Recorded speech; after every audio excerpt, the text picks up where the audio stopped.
박수로 하나님께 영광 돌리겠습니다. 감사합니다. 하나님, 하나님의 뜻을 또 모르고 또 하나님의 뜻이 혼란스럽고 또 베드로와 같이 하나님의 뜻을 알지만 두려움 가운데 있어 주님을 모른다고 부인하며 또 주님의 감동하심에 불순종했던 저희들을 불쌍히 여겨주시고, 하나님 이 시간 다시 한번 일어나 주님을 사랑하겠다고 고백하며 또 주님의 뜻과 또 성령님의 감동하심을 따라 살아가게 되는 놀라운 시간이 되게 하여 주옵소서. 이 시간 말씀을 나눌 때에 하나님께서 말씀하여 주시고 그 말씀 우리의 심령 가운데 또 새겨지며 또 그 말씀이 우리가 순종 가운데 나아갈 수 있는 귀한 말씀이 될 수 있도록 인도하여 주옵소서. 감사드리며 예수님의 이름으로 기도합니다. 아멘. 우리 공동체는 지난주까지 모르드게, 그렇죠? 기억이 나시죠? 에스더를 통해서 바사 제국 전체 전역의 유대인들을 보호하신 그 하나님의 섭리, 그리고 그 외 여러 가지를 배울 수 있었던 그런 에스더서를 함께 나눴습니다. 특별히 여호와 하나님이라는 단어는 없었어도 여전히 섭리하시며 인도하셨던 하나님의 역사를 우리가 볼 수 있었는데요. 이런 하나님의 섭리가 어렵고 또 힘들게 느껴지는 우리의 삶 가운데 역사하셔서 안심하게 하시고 또한 이기게 하시고 또한 인내하게 하실 줄 믿습니다. 지난주 새벽기도 강사님 중 한 분이 요즘 프리메이슨, 일루미나티 이런 영향을 받는 분들이 좀 계신다, 이렇게 얘기하는 것들을 들은 적이 있는데요. 이 에스더서의 교훈, 하나님이 섭리하신다, 이 말씀을 붙드시고 또 좀 정확히는 잘 몰라도 이렇게 알아보니까 두려움만 조장할 뿐 우리들이 할 수 있는 게 없는 것 같던데, 하나님께서 온 세상을 통치하시는 그 하나님의 섭리, 명확하지도 않는 것들을 가지고 두려워하지 마시고 하루하루 우리를 보호하시며 선하신 그분의 길들로 인도하시는 그 하나님을 바라보면서 기쁘게 또 그렇게 인내하며 살아가시는 저와 여러분이 되기를 예수님으로 축복합니다. 자, 이제 오늘부터는 저희 공동체는 이제 수요일마다 에스라서를 보게 됩니다. 에스라는 느헤미야, 또 에스더서, 그리고 이제 선지서로는 학개, 스가랴, 말라기 서와 함께, 그런 게 몇 권이죠? 이제 6권이죠. 이 6권, 이 말씀들과 함께 하나님께 범죄함으로 바벨론으로 포로로 끌려갔다가 귀환하고 난 다음의 일들을 기록한 구약의 책이 이 6권이에요. 이 6권의 책들 가운데 있는 말씀들을 우리가 함께 나누게 됩니다. 특별히 우리가 지난주까지 살펴던 에스더서와 비교할 때 거의 비슷한 시기입니다. 거의 비슷한 시기인데 시간적으로 약 한 30년 정도, 한 세대라고 하니까 한 30년 정도로 보이는데요. 에스더서의 사건이 있은 지 한 30년 정도 뒤에 이런 일들이 일어난, 물론 1장은 아닙니다. 에스라서에 기록된 그런 주요 내용들이 주로 이 30년 뒤에 일어난 것들을, 이렇게 일어난 사건들을 기록한 책이라고 보면 되십니다. 그러니까 에스라서에 나온 사건들은 주로 그 에스더서를, 그 사건들을 비췄던 그 카메라가, 그 수상궁을 비췄던 그 카메라가 이제 성경의 포커싱이 이렇게 바뀌는 거예요. 이 갈대아 우르 지방, 그 페르시아를 비췄던 그 카메라가 이렇게 옮겨져서 동시대 30년을 좀 지나면서 동시대 유대 땅에 어떤 일들이 벌어지고 있나라는 것들을 이렇게 좀 포로로 끌려갔던 사람들이 돌아오고 그 난 뒤에 일들을, 그 유대 땅을 지금 비추고 있다라고 그렇게 보시면 되겠습니다. 이 점을 이해하시고 이제부터 수요일마다 이어지는 하나님의 말씀에 귀 기울여서 또 하나님의 은혜 많이 받으시는 저와 여러분이 되기를 축복합니다.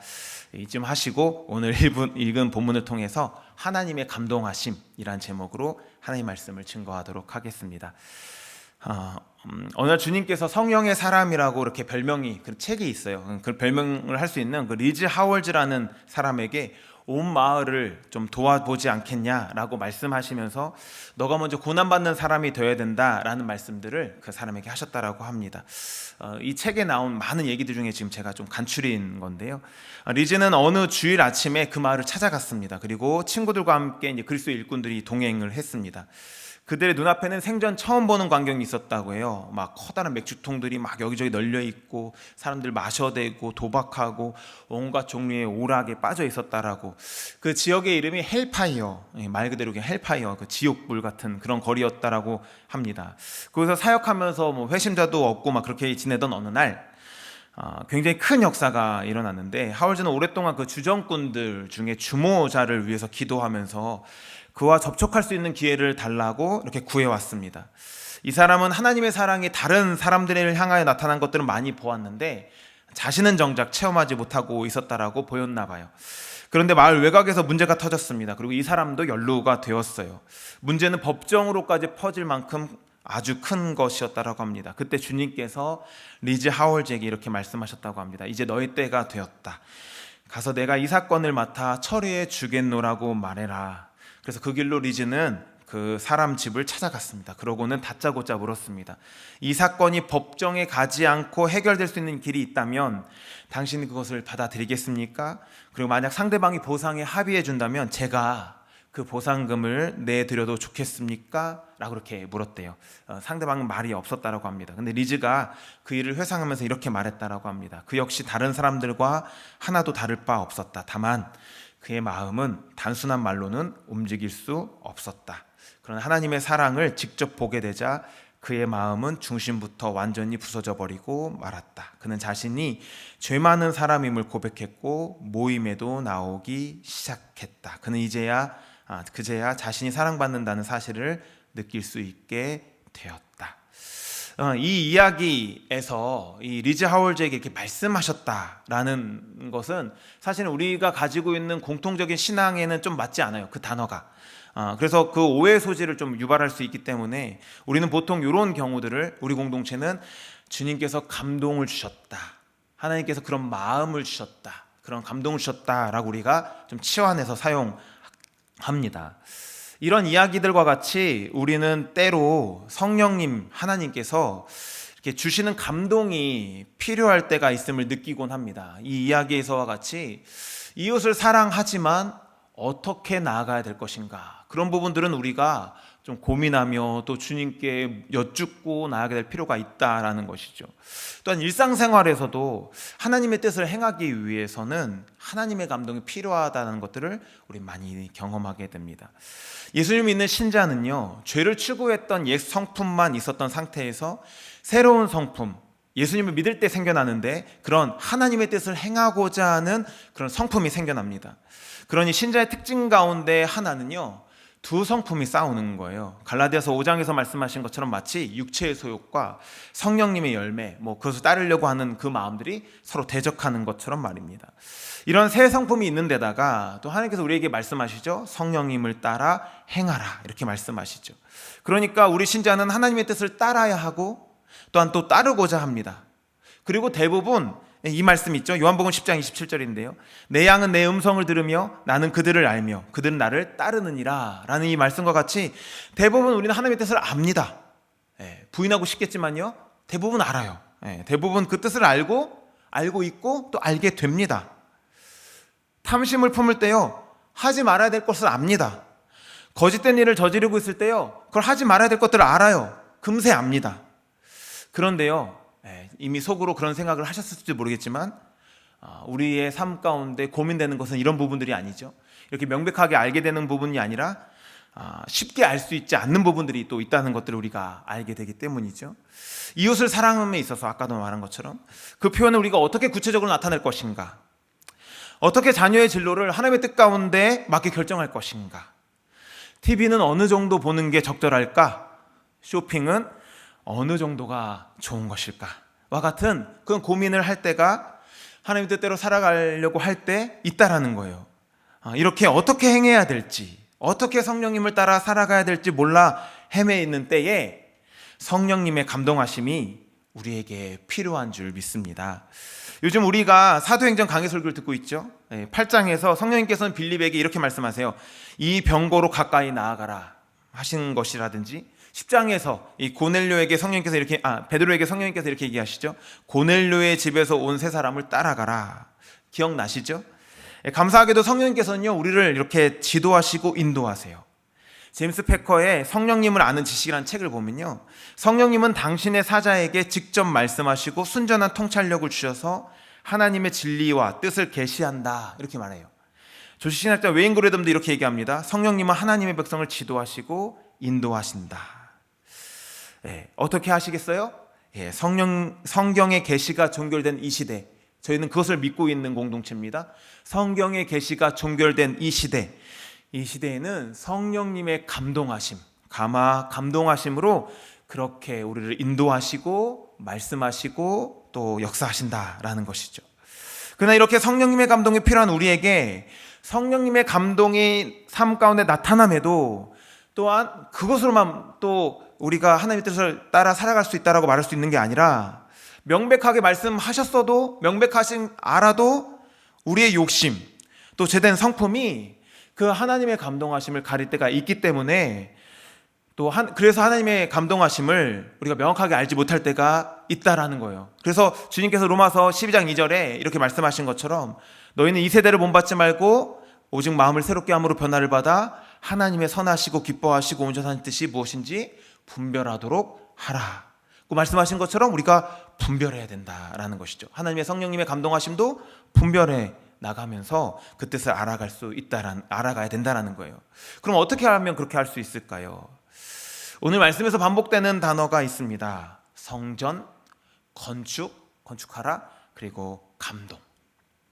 오늘 말씀을 세 부분으로 나눠서 살펴보자면, 성전 건축에 대한 명령, 그리고 참여 인원, 그리고 성전 건축에 대한 경비가 확보된 그런 이야기가 쓰여졌다라고 볼 수 있습니다. 간략하게 보면 본문의 내용을 보자면요, 고레스 왕이 하나님의 백성된 자는 예루살렘에 올라가서 성전을 건축하라고 명령하고, 또 그렇게 하는 자들을 도우라고 얘기하고, 또한 성전을 위해 예물을 바치라고 얘기하니까 유다 사람들 등등이, 또 하나님의 감동하심을 받은 사람들이 일어나고, 또 그 주변 사람들이 예물을 바치고 또 그들을 돕고, 또 고레스 자신 또한 예루살렘 성전에서 가져왔던 각종 그릇들을 돌려보내는 이야기들이 오늘 기록되어져 있습니다. 에스겔서의 주제라고 할 수 있는 성전 건축의 개요가 지금 나와 있는 거예요. 그런데 여러분, 그 일들이 어떻게 시작됩니까? 1절 말씀을 보니까, 바사왕 고레스 원년에 여호와께서 예레미야의 입을 통하여 하신 말씀을 이루게 하시려고, 이렇게 바사왕 고레스의 마음을 감동시키시매. 바사왕 고레스의 마음을 감동시키셔서 그 일이 시작되고 진행되었다라는 것입니다. 하나님의 감동을 받은 고레스는 온 나라에 공포도 하고, 아까 얘기한 그 여러 가지 일들을 하게 됩니다. 또한 그 일들로 말미암아 이렇게 이어지는 사건들이 이렇게 착착착 아까 얘기한 설명대로 되어졌다라는 것이죠. 바로 하나님께서 성전 건축이라는 하나님의 일을 하나님이 하셨다, 하나님이 시작하셨다라는 것들을 오늘 1장에서 우리는 발견하게 된다는 거예요. 그러니까 본문은 하나님께서는 하나님의 일을, 하나님의 뜻을 하시는데 무엇을 통해서요? 사람들을 감동시키심으로써 하신다라는 것들을 우리에게 가르쳐 준다라는 것입니다. 하나님께서는 하나님의 일을 하도록 사람들을 그러니까 마음을 불러일으키시고 일깨우시고 각성시킨다라는 것입니다. 이렇게 하나님의 뜻을 행하기 위해 사람들을 감동시키는 하나님의 손길들을 살펴볼 때, 그러니까 감동시키신 것 자체가 예레미야를 통한 하나님의 뜻을 이루려고 하는 것이니까 하나님의 뜻 가운데 있는 것이라고 볼 수 있고요. 또한 우리 조금 이따 살펴볼 건데 2절 말씀에 그 하나님의 뜻을 또 고레스가 알게 되는, 그 감동하심을 통해서 감동하신 후에 알게 되는 것들을 통해 보는 것을 통해 이 하나님의 손길들, 오늘 본문에 나온 하나님의 손길들을 살펴보면 하나님의 감동하심이 우리가 어떻게 알 수 있는가, 또 어떻게 분별할 수 있는가라는 것들을 알 수 있겠다라는 거예요. 그래서 오늘은 그 하나님의 감동하심에 대한 교훈을 나누면서 은혜를 나누려고 합니다. 우리는 어떻게 하나님의 감동하심을 알아갈 수 있을까요? 첫 번째입니다. 첫째로는 하나님의 감동하심의 도구를 제한하지 말아라. 다시 따라서 한번 해보시겠어요? 하나님의 감동하심의 도구를 제한하지 말아라. 하나님의 감동하심은 누구에게나 일어날 수 있다라는 것입니다. 1절 말씀을 다시 한번 보시면요, 하나님은 누구를 감동시키셨다고 하셨어요? 고레스입니다. 여러분, 고레스가 누구예요? 바벨론 성을 정복한 대왕이라고 호칭이 있는 페르시아의 황제입니다. 그러니까 성경식으로 말하면 바사의 왕이죠. 무슨 얘기냐면요, 이방인이라는 거예요. 하나님의 백성이 아닌 요즘 말로 하면 불신자를 통해서 하나님께서 하나님의 일을 하도록 그를 감동시키셨다라고 말씀하고 있는 것입니다. 물론 이사야서를 통해서 기름 부음 받은 자, 또 여호와의 종, 이렇게 고레스를 설명하긴 합니다. 그러나 그 관점이 하나님의 백성을 구원하시는 도구라고 볼 때에 이 고레스가 믿는 사람으로 개종했다라는 그런 증거가 없다라고요. 그것을 추측할 만한 증거가 없다라고요. 저도 그렇게 생각하는데요. 이 고레스를 사전에서 좀 찾아보니까요, 이 고레스에 대한 자료들 중에 그가 바벨론의 유산들을 보존하고 그의 관대함을 나타내기 위해서 계속해서 자신들의 신들에게 예배하는 것들을 허락했다라고 해요. 그래서 마루뚝이라는 그런 바벨론 신을 이렇게 많은 사람들에게 총애를 받게 하는데 이렇게 놔뒀다라는 것들을 보면 하나님을 따랐다, 개종했다라고 보기가 어렵다라는 것이죠. 그러니까 하나님의 백성이 아닌 이방인, 불신자를 통해서도 하나님의 일을 위한 하나님의 감동하심은 일어날 수 있다라는 것입니다. 우리는 이미 하나님은 온 만물의 주인이심을 알고 있어요.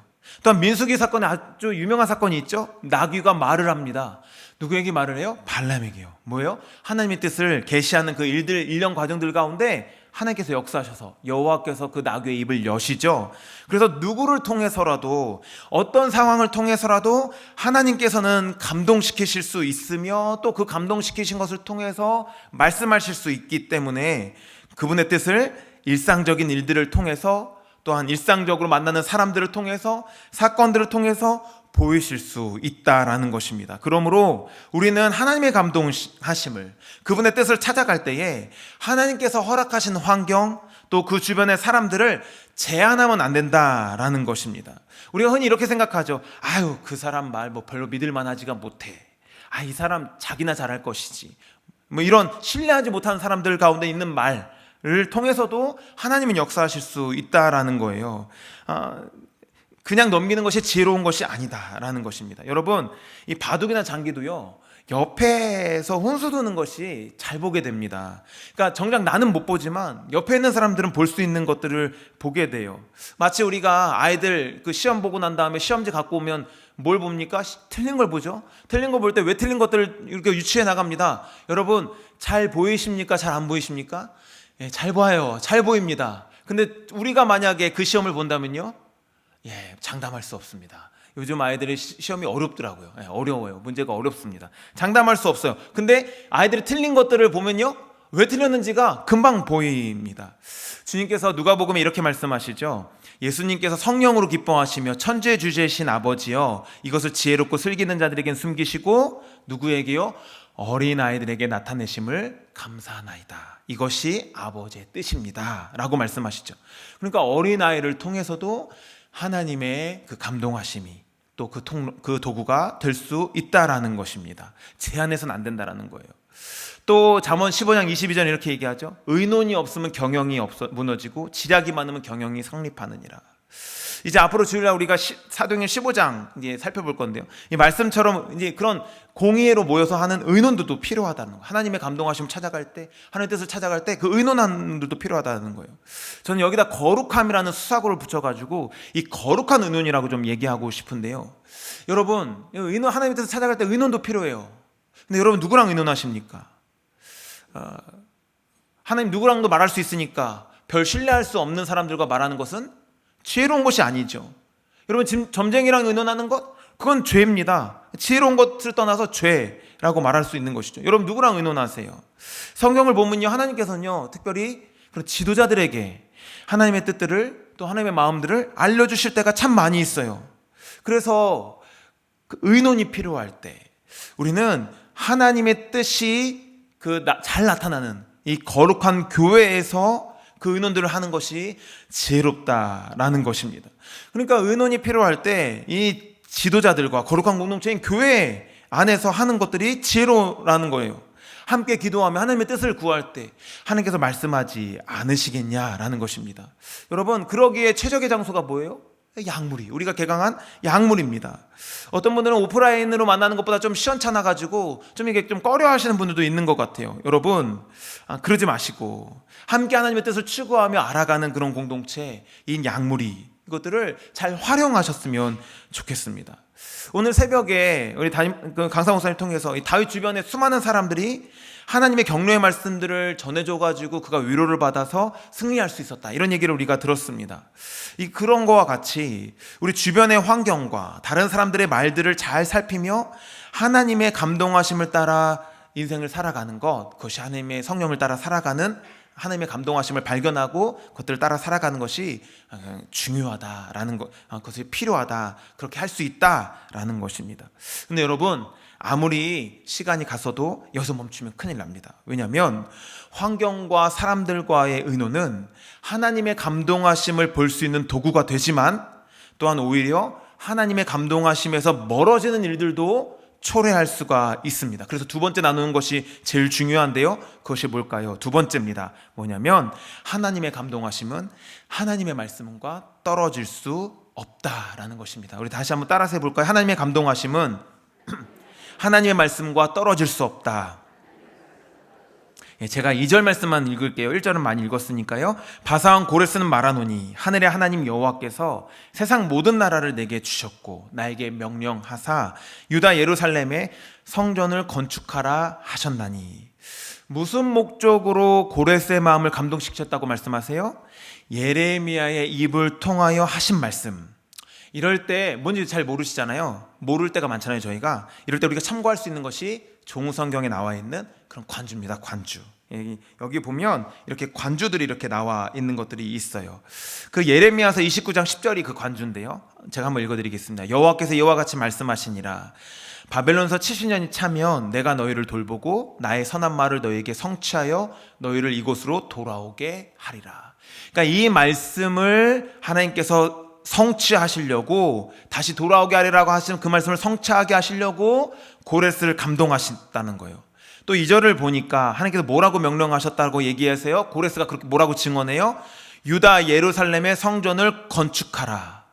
근데 예레미야에 보면요, 유다 성전을 건축하라라는 말씀이 없어요.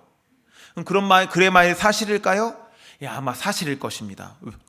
왜요? 우리가 가지고 있는 성경책도 그렇게 나와 있는데 이사야서 44장 28절이 관주입니다. 제가 읽어드릴게요. 고레스에 대하여는 이르기를 내 목자라 그가 나의 모든 기쁨을 성취하리라 하며 예루살렘에 대하여는 이르기를 중건되리라 하며 성전에 대하여는 내 기초가 놓여지리라 하는 자니라. 무엇입니까? 하나님께서는 하나님의 뜻을 이루기 위해서 고레스를 감동시키셨고 또 그에게 명령하신 하나님의 뜻 또한 하나님께서 하신 말씀을 벗어나지 않는다라는 것도 우리는 발견할 수 있다라는 거예요. 하나님의 감동하심은 결코 말씀과 뗄래야 뗄 수가 없다라는 것입니다. 하나님의 감동하심들을 우리가 분별함에 있어서 가장 중요한 것이 하나님의 말씀이라는 거예요. 여러분, 우리 성령 하나님께서는요, 하나님 대신 하나님의 말씀을, 다시 말해서 꽃은 시들고 풀은 마르지만 결코 변하지 않는 절대적인 그 진리의 이 말씀을 벗어나서는 우리를 감동시키지 않으신다라는 거예요. 그러므로 우리는 하나님의 감동하심을 말씀으로 경험할 때가 많고 또 그것이 안전하고 또 그 감동하심 자체가 이 말씀의 원리로 점검하고 분별해야 된다는 것들을 우리는 깨달아야 된다라는 것입니다. 오늘 새벽 말씀 가운데서도 그런 부분들이 나오죠. 다윗에게 격려했던 그 수많은 사람들, 뭐예요? 하나님이 이미 다윗에게 선포했던 그 말씀들을 여러 가지 방면으로 얘기하는 것 아니겠습니까? 제가 아까 서두에서 이야기한 그 리즈 하월즈, 그 사람도 마찬가지죠. 예수님의 사랑의 원리, 그의 희생의 원리가 그에게 구체적으로 나타난 부분이에요. 말씀 안에서 일어났다라고 볼 수 있다라는 것입니다. 그러므로 하나님의 감동하심을 분별하면서 하나님의 뜻대로 살아가기를 원하시는 분들은 말씀을 기준으로 모시고 말씀을 붙들어야 된다라는 것입니다. 그러려면 어떻게 해야 되겠어요? 말씀을 많이 알아야 됩니다. 말씀을 많이 접해야 돼요. 신앙생활 하다 보면요, 이런 분들이 있습니다. 그 주변에 어느 기도 많이 하시는 분, 그분이 자꾸 뭘 간섭하는 것 같아요. 그분의 하는 행동들을 간섭하는 것 같아요. 그러니까 무시할 수가 없는 거예요. 이분 좀 기도 많이 하는 것 같은데 나는 좀 기도 잘 못하는 것 같고, 이분 좀 말씀 많이 하는 것 같은데 나는 좀 잘 모르는 것 같으니까 뭐 이렇게 하는 거예요. 근데 말하는 게 아파, 그리고 힘들고 싫어요. 여러분, 그분에게 말씀하실 수 있는 하나님이 여러분에게 말씀 안 하시겠냐는 거예요. 신앙의 자주권을 자꾸 다른 사람들에게 놓고 다른 사람에게 빼앗기고 살아가는, 그래서 순종해도 순종하는 것 같지 않고, 그렇죠? 또 그 하나님의 뜻들을 잘 못 보고, 그러니까 좀 답답하고 또 우울하고 이런 것들을 경험하게 되는 분들을 좀 만나게 되는 경우들이 있습니다. 여러분 자녀들과 한번 생각해 보세요.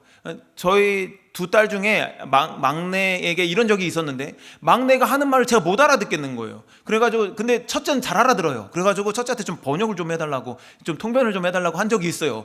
뭘 얘기하는데 무슨 얘기하는지 모르는데 첫째는 그걸 아주 기가 막히게 잘 알아들어요. 같이 있어서 그런지. 근데 여러분, 반대로 제 이야기를 제 딸이 잘 못 알아듣는다라고 할 때, 여러분, 어느 정도는 누군가가 전해주는 것들은, 도와주는 것들은 뭐 괜찮을지 몰라도 그 상태가 계속되는 것, 그거 제가 원하는 것이겠습니까? 하나님도 어느 누군가를 통해서 여러분들에게 말씀하실 때가 있으시죠? 그렇지만 여러분에게 직접 말씀하고 싶지 않으시겠냐는 거예요. 하나님의 뜻을 알려주시려고 이렇게 두껍게 우리에게 말씀을 주신 분이 우리에게 직접 말씀하시지 않으시려고 하시냐는 거예요.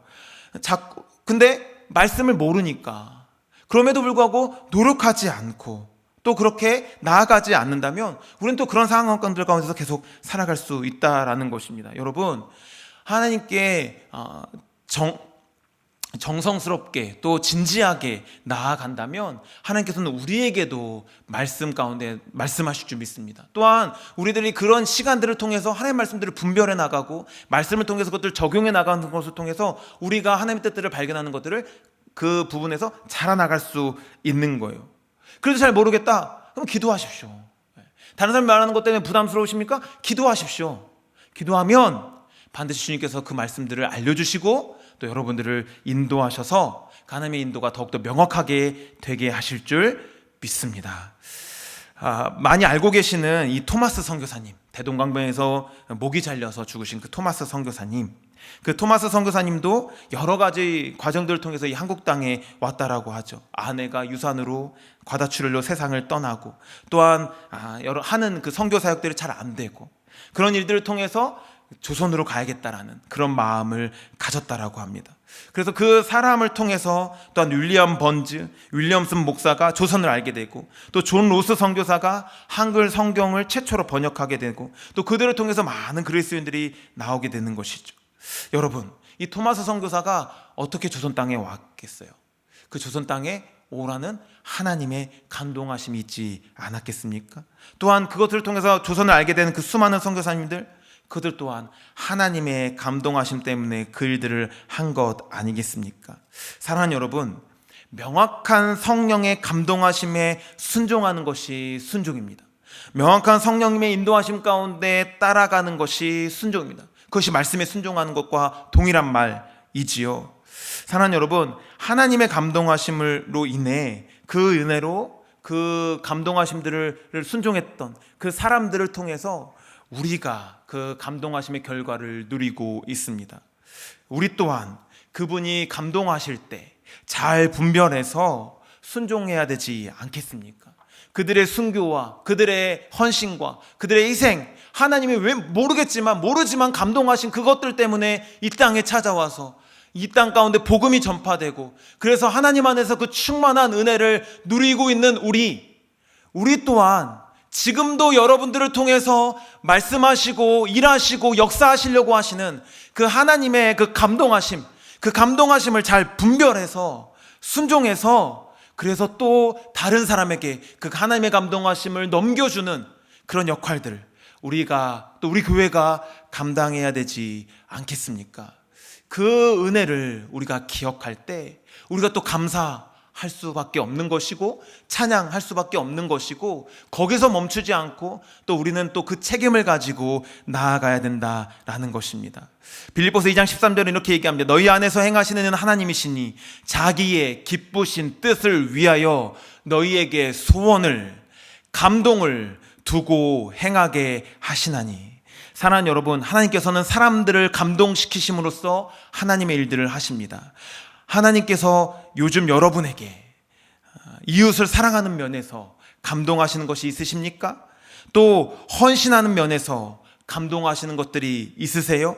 그 감동은 누구에게나 임할 수 있지만, 누구를 통해서도 임할 수 있지만 말씀과 떨어져서 임할 수 없음을 기억하시고 성령님의 감동을 잘 분별하시는 것뿐만 아니라 그 감동에 순종하심으로써 2021년 액츠 성령의 역사가 넘치는 교회로 표로 시작한 올 한 해, 성령님의 감동하심으로도 성령의 역사를 많이 경험하는, 또한 개개인적으로도 이 성령의 역사를 많이 경험해서 그 성령의 역사에 순종하는 기쁨, 알게 되는 기쁨, 나누게 되는 기쁨, 또 그것을 통해서 우리의 삶들이 더욱더 하나님의 말씀 가운데, 하나님의 은혜 가운데 거하게 되는 그 기쁨들이 날마다 이어져 가는 우리 여의도 침례교회 모든 성도님들이 되기를 예수님의 이름으로 축복합니다.